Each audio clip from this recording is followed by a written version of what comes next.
Hi hello friends, welcome back to my channel. ನಿನ್ನ ಜೊತೆ ನನ್ನ ಕತೆ ಧಾರಾವಾಹಿಲಿ ಹೊಸದೊಂದು ಅಪ್ಡೇಟ್ ಬಂದಿದೆ. ಸೊ ಆ ಒಂದು ಅಪ್ಡೇಟ್ ನೀಡಲಿಕ್ಕೆ ನಾನೀಗ ಬಂದಿದ್ದೀನಿ. ಸೊ ನೀವೇನು ಸಬ್ಸ್ಕ್ರೈಬ್ ಮಾಡಿದೆ ವಿಡಿಯೋಸ್ಗಳನ್ನ ನೋಡ್ತಾ ಇದ್ರೆ ದಯವಿಟ್ಟು ಸಬ್ಸ್ಕ್ರೈಬ್ ಮಾಡಿ.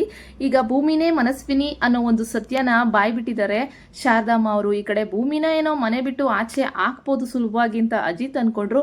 ಆದರೆ ಶಾರದಾಗೆ ಭೂಮಿ ಮನಸ್ವಿನಿ ಅನ್ನೋ ಸತ್ಯ ಗೊತ್ತಾಗಿ ಭೂಮಿ ಅಂತ ಅವಳನ್ನ ಕರೆದು ಹಗ್ ಮಾಡ್ಕೊಂಡಿದ್ದಾರೆ. ಈಗ ಭೂಮಿ ಇರ್ಬೇಕು ನನ್ನ ಜೊತೆ ಅಂತ ಕೇಳ್ಕೊತಾ ಇದ್ದಾರೆ. ಆದರೆ ಅಜಿತ್ ಇದನ್ನ ಬೇಡ ಅಂತ ವಾದ ಮಾಡ್ತಿದ್ದಾರೆ. ನಂತರ ಸಂಗೀತಗೆ ಪ್ರಜ್ಞೆ ಬಂದು ಕನ್ವರ್ಸ್ತಾ ಇದ್ದಾರೆ ಭೂಮಿ ಭೂಮಿ ಭೂಮಿ ಅಂತ. ಈಗ ಭೂಮಿನ ಮನೆಯಿಂದ ಆಚೆ ಹಾಕಿರುವಂಥ ಅಜಿತ್ ಏನು ಮಾಡ್ತಾರೆ ನೆಕ್ಸ್ಟ್? ಭೂಮಿ ಇಷ್ಟೊಂದೆಲ್ಲ ಮೋಸ ಮಾಡಿಬಿಟ್ಲು ನನಗೆ, ಸೊ ನಮ್ಮ ಅಮ್ಮನ ಪರಿಸ್ಥಿತಿಗೆ ಅವಳೇ ಕಾರಣ ಆಗ್ಬಿಟ್ಲು ಅಂತ ಹೇಳ್ಬಿಟ್ಟು ತಿಳ್ಕೊಂಡಿರೋ ಅಜಿತ್ಗೆ ಸತ್ಯ ಗೊತ್ತಾಗೋದಿದೆ. ದೇವಯಾನಿ ಹತ್ರ ಅಶ್ವಿನಿ ಮಾತಾಡ್ತಿದ್ದಂಥ ಎಲ್ಲ ಡೀಟೇಲ್ಸ್ನು ಅಜಿತ್ ಕೇಳಿಸ್ಕೊಂಡಿದ್ದಾರೆ. ಇದಕ್ಕೆಲ್ಲ ಕಾರಣ ಅಶ್ವಿನಿನೇ ಅಂತ ಗೊತ್ತಾಗಿದೆ. ಸೊ ಭೂಮಿನೇ ಮನಸ್ವಿನಿ ಅಂದಮೇಲೆ ಇನ್ನು ಮನೆಯವರೆಲ್ಲ ಭೂಮಿನ ಆಚೆ ಹಾಕ್ಲಿಕ್ಕೆ ಬಿಡ್ತಾರ?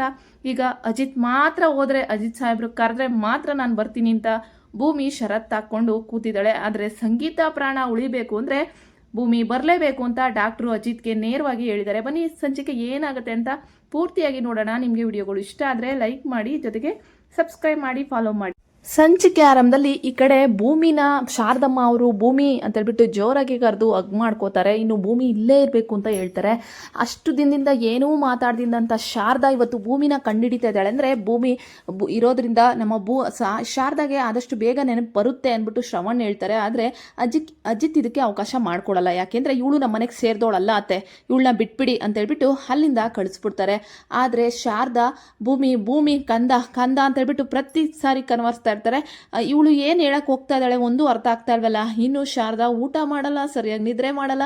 ಭೂಮಿ ಇಲ್ಲ ಅಂದ್ರೆ ಶಾರದಾಗೆ ಏನು ಸಹ ಆಗಲ್ಲ. ಮನಸ್ವಿನಿ ಅನ್ನೋ ಒಂದು ಮಾತು ಭೂಮಿ ಇವಾಗ ಶಾರದಾ ಅವ್ರ ಬಾಯಲ್ಲಿ ಬರ್ತಾ ಇದೆ. ಮನಸ್ವಿನಿನ ಯಾರು ಅಮ್ಮ, ನಾನು ಇಲ್ಲೇ ಇದ್ದೀನಿ ಮನಸ್ವಿನಿ ಅಂತ ಹೇಳ್ಬಿಟ್ಟು ಫ್ರಾಡ್ ಅಶ್ವಿನಿ ಮುಂದೆ ಬಂದ್ರೆ ಅವಳನ್ನ ಒಪ್ಕೊಳ್ಳೋದಿರ್ಲಿ, ಒಪ್ಕೊಳ್ಳೋದು ಇಲ್ಲ ನಮ್ಮ ಶಾರದಾ ಆ ರೀತಿ ವರ್ತಿಸ್ತಾ ಇರ್ತಾರೆ. ಇನ್ನು ಭೂಮಿ ಅಂತ ಹೇಳ್ಬಿಟ್ಟು ಕನ್ವರ್ಸ್ತಾ ಇರ್ತಾರೆ. ಅಜಿತ ಭೂಮಿನ ಶಾರದಾ ತುಂಬಾ ಹಚ್ಕೊಂಡಿದ್ದಾಳೆ ಕಣೋ, ಅವಳನ್ನ ಕಂದ ಅಂತಾಳೆ, ಮನಸ್ವಿನಿ ಅಂತ ಕರಿತಿರೋದು ಅವಳೇ ಇರಬೇಕು ಅಂತ ಹೇಳ್ಬಿಟ್ಟು ಶ್ರವಣ್ ಹೇಳ್ತಾರೆ. ಬೇಡ ಮಾವ, ಅವಳನ್ನ ನಮ್ಮ ಮನೆಗೆ ಕರ್ಸೋದು ಬೇಡ ಆದಾಗ, ಅಲ್ಲ ಕಣೋ ಅಜಿತ, ಭೂಮಿನ ಈಗ ಮನೆಯಿಂದ ಆಚಕಾಕೋ ಕಾರಣ ಆದರೂ ಏನೋ ಅಂತ ಹೇಳ್ಬಿಟ್ಟು ಹೇಳ್ತಾ ಇರ್ತಾರೆ. ಅದಕ್ಕೆ ಮಾತ್ರ ಅಜಿತ್ ಹತ್ರ ಉತ್ತರ ಇರಲ್ಲ. ಈಗ ನನ್ನ ಏನು ಪ್ರಶ್ನೆ ಕೇಳಬೇಡಿ, ಅಮ್ಮ ಹುಷಾರಾದರೆ ಅಷ್ಟೇ ಸಾಕು ಅಂತ ಹೇಳ್ಬಿಟ್ಟು ಅಜಿತ್ ಹೇಳ್ತಾರೆ. ಇನ್ನು ಸಂಗೀತಗೆ ಸ್ವಲ್ಪನೇ ಪ್ರಜ್ಞೆ ಬರ್ತಾ ಇರುತ್ತೆ, ಕಣ್ಣಲ್ಲಿ ನೀರು ಹೋಗ್ತಾ ಇರುತ್ತೆ, ಕೈಕಾಲು ಮಾತ್ರ ಶೇಕ್ ಆಗ್ತಾ ಇರುತ್ತೆ, ಬಾಯಲ್ಲಿ ಭೂಮಿ ಅನ್ನೋ ಒಂದು ಕನವರ್ಕೆ ಕೇಳಿಸ್ತಾ ಇರುತ್ತೆ. ಇದನ್ನ ನರ್ಸು ಡಾಕ್ಟರ್ಗೆ ತಿಳಿಸ್ತಾರೆ. ಡಾಕ್ಟರ್ ಬಂದು ಚೆಕ್ ಮಾಡಿ ನೋಡಿದಾಗ ಪ್ರಜ್ಞೆ ಬರೋ ಎಲ್ಲ ಮೂಮೆಂಟ್ಸು ಇದೆ, ಆದರೆ ಅವ್ರು ಯಾರನ್ನೋ ಕನ್ವರ್ಸ್ತಾ ಇದ್ದಾರೆ, ಅವ್ರನ್ನ ಕರ್ಕೊಬರ್ಬೇಕು ಅಂತ ಹೇಳ್ಬಿಟ್ಟು ಅಜಿತ್ಗೆ ಇನ್ಫಾರ್ಮ್ ಮಾಡ್ತಾರೆ. ಯಾರು ನಮ್ಮಮ್ಮ ಇವಾಗ ಪ್ರಜ್ಞೆ ಬಂತ ಅಂತ ಹೇಳ್ಬಿಟ್ಟು ಫುಲ್ ಖುಷಿ ಆಗ್ಬಿಡ್ತಾರೆ ಅಜಿತ್ ಅವರು. ನೋಡಿ ಅಜಿತ್ ಅವರೇ, ನಾನು ಇವಾಗ ಹೇಳೋದನ್ನ ಸರಿಯಾಗಿ ಕೇಳಿಸ್ಕೊಳ್ಳಿ. ಅವ್ರಿಗೆ ಪ್ರಜ್ಞೆ ಬರುತ್ತೆ ಅಂತ ನಾನು 100% ಹೇಳೋಕ್ಕಾಗಲ್ಲ.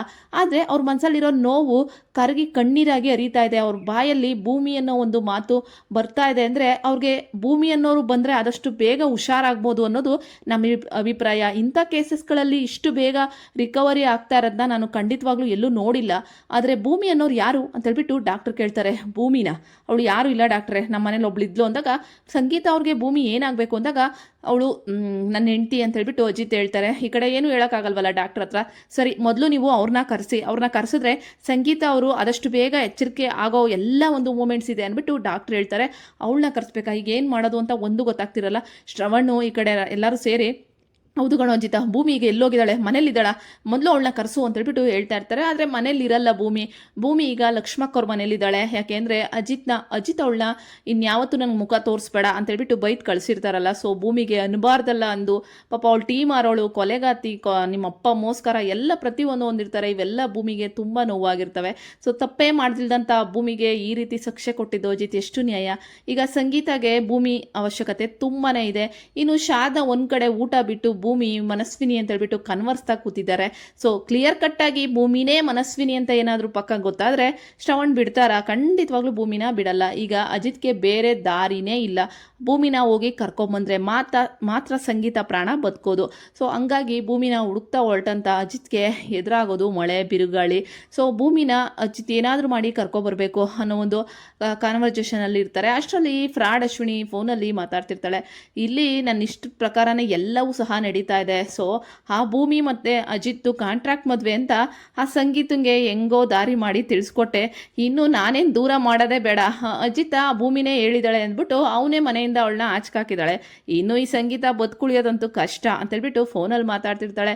ಇದನ್ನು ಕೇಳಿಸ್ಕೊಂಡಂಥ ಅಜಿತ್ಗೆ ಎಷ್ಟು ಕೋಪ ಬರುತ್ತೆ ಅಂದರೆ ಫ್ರಾಡ್ ಅಶ್ವಿನಿಕೆನೆಗೆ ಬಾರಿಸಿ ಭೂಮಿನ ಮೇಲೆ ನಾನು ಇಷ್ಟೊಂದೆಲ್ಲ ಕೂಗಾಡ್ಬಿಟ್ನ. ಪಾಪ ಭೂಮಿ ನನ್ನ ಮಾತು ಮೀರಿ ಅವಳು ಯಾವುದೇ ಕಾರಣಕ್ಕೂ ತಪ್ಪು ಮಾಡಲ್ಲ. ಎಂಥ ಒಂದು ಪರಿಸ್ಥಿತಿಗೆ ಬಂದ್ಬಿಟ್ಟೆ ನಾನು. ಚಿನ್ನದಂಥ ಹುಡುಗಿ ಭೂಮಿನ ನಾನು ಟೀ ಅಂಗಡಿ ಮಾರೋಳು ಏನೇನೋ ಅಂದ್ಬಿಟ್ನಲ್ಲ.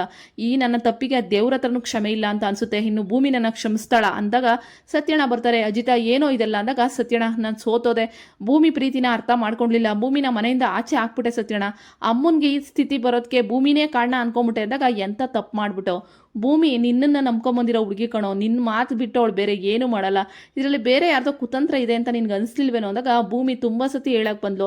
ನಾನು ಅರ್ಥ ಮಾಡ್ಕೊಳ್ಳಿಲ್ಲ ಸತ್ಯಣ್ಣ, ಆದರೆ ಈಗ ಅಮ್ಮ ಪ್ರಾಣ ಉಳಿಬೇಕು ಅಂದರೆ ಭೂಮಿ ಬರಲೇಬೇಕು ಅಂತ ಡಾಕ್ಟ್ರ್ ಹೇಳ್ತಾ ಇದ್ದಾರೆ ಅಂತ ಅಜಿತ್ ಹೇಳ್ತಾರೆ. ಈಗ ಬೇರೆ ಆಪ್ಷನ್ ಇಲ್ಲ ಅಜಿತ, ಹೋಗಿ ಮೊದಲು ಭೂಮಿನ ಕರ್ಕೊಬಾ ಅಂತ ಸತ್ಯಣ್ಣ ಹೇಳ್ತಾರೆ. ಎಲ್ಲಿದ್ದಾಳೆ ಅಂತಲೇ ಗೊತ್ತಿಲ್ಲ ಅಂದಾಗ ಲಕ್ಷ್ಮಿ ಅವರು ನಂಗೆ ಫೋನ್ ಮಾಡಿದ್ರು ಕಣೋ, ಎಲ್ಲ ವಿಚಾರ ಹೇಳಿದ್ರು, ಲಕ್ಷ್ಮಕ್ಕವ್ರ ಮನೇಲೇ ಭೂಮಿ ಇದ್ದಾಳೆ ಅಂತೇಳ್ಬಿಟ್ಟು ಹೇಳ್ತಾರೆ. ಇನ್ನು ಭೂಮಿನ ಕರ್ಕೊಂಬರಕ್ಕೆ ಹೋದಂಥ ಅಜಿತ್ಗೆ ಭೂಮಿ ಸರಿಯಾಗಿ ಮಾತಾಡೋದು ಇಲ್ಲ. ಸೊ ಸಾಹೇಬ್ರೆ ಅತ್ತೆ ಹೇಗಿದ್ದಾರೆ, ಹೆಂಗಿದ್ದಾರೆ, ಎಲ್ಲಿದ್ದಾರೆ ಅಂತ ಅದೇ ಕೇಳ್ತಾ ಇರ್ತಾಳೆ. ಈಗ ಭೂಮಿ ದಯವಿಟ್ಟು ನನ್ನ ಕ್ಷಮಿಸ್ತೀಯ ಅಲ್ವಾ ಅಂತಂದಾಗ ನೀವೇನು ತಪ್ಪು ಮಾಡಿಲ್ಲ ಬಿಡಿ ಸಾಹೇಬ್ರೆ ಅಂತಂದಾಗ ನಿನ್ನ ಮನಸ್ಸಲ್ಲಿ ಇನ್ನೂ ನನ್ನ ಬಗ್ಗೆ ಒಳ್ಳೆ ಭಾವನೆ ಇದೆಯಾ ಅಂದಾಗ ಸಾಹೇಬ್ರೆ ಇರೋದನ್ನ ಹೇಳಿದಿರಲ್ವಾ, ನಮ್ಮಮ್ಮ ಕೊಲೆಗಾತಿ, ನಾನು ಟೀ ಮಾರೋಳು, ನಮ್ಮಪ್ಪ ಇನ್ನೂ ಕುಡುಕ, ಸೊ ಇರೋದನ್ನ ಹೇಳಿದ್ದೀರಾ, ಇರೋದನ್ನ ನಾನು ಒಪ್ಕೊಳ್ಲೇಬೇಕಲ್ವಾ, ಅದು ಬಿಟ್ಟು ನಿಮ್ಮ ಮೇಲೆ ತಪ್ಪಾಕಿದ್ರೆ ನಡೆಯುತ್ತಾ? 1 ವರ್ಷದ ಕಾಲಾವಧಿ ಮುಗಿದ ಮೇಲೆ ನಾನೇ ಬಂದ್ಬಿಡ್ಬೇಕಾಯ್ತು ಆಚೆ, ತಪ್ಪು ಮಾಡ್ಕೊಂಡು ಅಲ್ಲೇ ಇದ್ನಲ್ಲ ಅದು ನನ್ನ ತಪ್ಪು, ನನ್ನಿಂದ ಅತ್ತೆಗೆ ಹಿಂಗಾಯ್ತು ಅನ್ನೋದೊಂದು ನೀವು ತಿಳ್ಕೊಂಡ್ರಲ್ಲ ಅದು ಇನ್ನೂ ದೊಡ್ಡ ತಪ್ಪು ಅಂದಾಗ ಭೂಮಿ ಈಗ ನೀನು ಬಂದರೆ ಮಾತ್ರ ಅಮ್ಮನ ಪ್ರಾಣ ಉಳಿಯುತ್ತೆ, ನೀನು ತಪ್ಪು ಮಾಡಿಲ್ಲ ಅಂತ ನನಗೆ ಗರ್ವಾಗಿದೆ, ದಯವಿಟ್ಟು ನೀನು ನನ್ನ ಜೊತೆ ಬಂದು ನಮ್ಮ ಅಮ್ಮನ ಪ್ರಾಣ ಉಳಿಸ್ಕೊಡ್ತೀಯಾ ಅಂತ ಅಜಿತ್ ಕೇಳ್ತಾ ಇದ್ದಾರೆ. ಆದರೆ ಭೂಮಿಗೆ ಅಲ್ಲಿಗೆ ಬರೋಕ್ಕೆ ಮನಸ್ಸಿರಲ್ಲ, ಕಣ್ಣೀರಾಗ್ತಾ ಇರ್ತಾಳೆ. ಆದರೆ ಸಂಗೀತಂಗೋಸ್ಕರ ಭೂಮಿ ಬರಲೇಬೇಕಲ್ವಾ. ಇನ್ನು ಶಾರದತೆ ಊಟ ಬಿಟ್ಟಿದ್ದಾರೆ, ಭೂಮಿ ಅಂತ ಕನ್ವರ್ಸ್ತಾ ಇದ್ದಾರೆ. ಇನ್ನು ಅಮ್ಮನ ಕಣ್ಣಲ್ಲಿ ಭೂಮಿ ಅನ್ನೋ ಒಂದು ಕಣ್ಣೀರು ಹರಿತಾ ಇದೆ. ದಯವಿಟ್ಟು ಭೂಮಿ ನಿನ್ನ ಕೈ ಮುಗಿದು ಕೇಳ್ಕೊತೀನಿ, ನಮ್ಮ ಅಮ್ಮನ ಪ್ರಾಣ ಉಳಿಸ್ಕೊಡ್ತೀಯ ಅಲ್ವಾ ಅಂತೇಳ್ಬಿಟ್ಟು ಅಜಿತ್ ಈಗ ಭೂಮಿ ಹತ್ರ ಕೇಳೋಕೆ ಬಂದಿದ್ದಾರೆ. ಒಂದು ಕಡೆ ಶಾರದಂಗೆ ಭೂಮಿನೇ ಮನಸ್ವಿನಿ ಅನ್ನೋ ಸತ್ಯ ಗೊತ್ತಾದರೆ ಇನ್ನು ಸಂಗೀತಂಗೆ ಭೂಮಿನೇ ನನ್ನ ಸೊಸೆಯಾಗಿ ಉಳಿಬೇಕು ಅನ್ನೋದು ಅವ್ರ ವಾದ. ಸೊ ಹಂಗಾಗಿ ಕನ್ವರ್ಸ್ತಾ ಇದ್ದಾರೆ ಸಂಗೀತ. ಈಗ ಅಜಿತ್ ಜೊತೆ ಭೂಮಿ ಆಸ್ಪತ್ರೆಗೆ ಬಂದರೆ ಪಕ್ಕ ಹುಷಾರಾಗ್ತಾರೆ ಸಂಗೀತ. ಮುಂದಿನ ಸಂಚಿಕೆಯಲ್ಲಿ ಸಿಗ್ತೀನಿ, ಅಲ್ಲಿವರೆಗೂ ಟೇಕ್ ಕೇರ್ ಅಂಡ್ ಬಾಯ್.